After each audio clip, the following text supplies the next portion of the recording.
Okay, magandang umaga, magandang tanghali, magandang hapon, magandang gabi sa lahat po ng re-replay nito. Shout out po sa inyo, Luzon, Visayas, Mindanao, sa aking mga kaka-elixir, YouTuber at content creators and followers.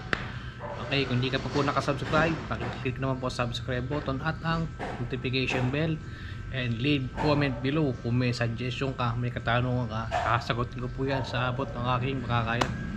Okay, at reaction video lamang po tayo. At short video lamang po ito.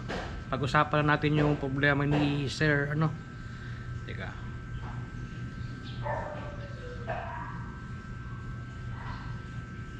Yan yung problema ni Sir. Yan.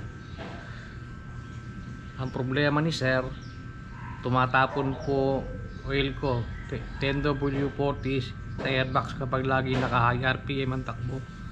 Dapat pang gawing 2050 ang aking langis. Sa langis po wala kinalaman dyan kung 20W40 o 10W40.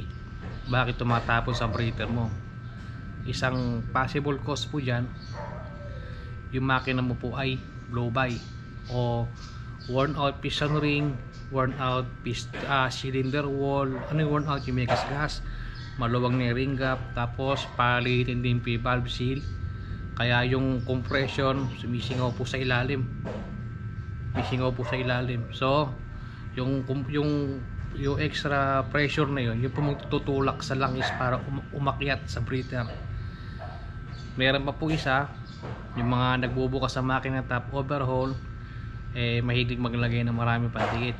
Yun po, nabarahan yung mga daanan ng langis, so nag-over pressure yung langis, naghahanap siya ng ibang lalabasan. And kami naman po sa KLX, kung makikita sa mga naging video ko, yung breather po ng makina, basta nag-upgrade kami ng carb, is tinatanggal po namin sa airbox at pinapalitan namin ng hose. Ito po ay pataas, ay paprush ko rito sa yung kanang aking KLX, pataas pa ginagawa kong hose para hindi umakit yung langis kahit high RPM. Pero mostly ginagawa namin yan lalo na po sa mga naka-bore up.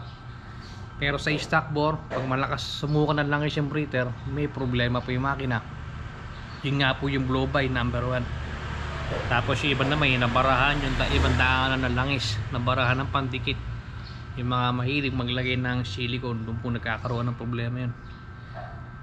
Search nyo po yung mga video ko, mapapansin nyo kung nakatanggal. Di ko kasi maipapakita kung nasan yung breather ko, kasi nakakabit po yung gas tank o fuel tank. Yun lang po ang problema ni Sir. Yan. Simple lang po yan. At saka yun langis po na 2050, mahina po sa high RPM yan, kaya hindi kami gumagamit yan.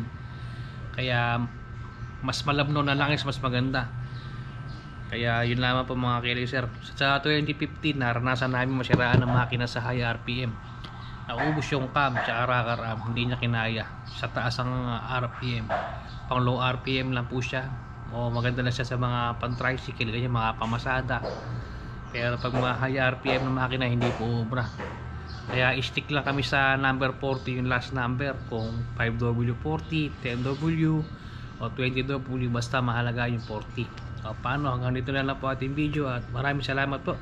Shout out sa inyo, at sa order po pala ng parts, PM lang po sa RR731 Motor Shop. Maraming salamat po.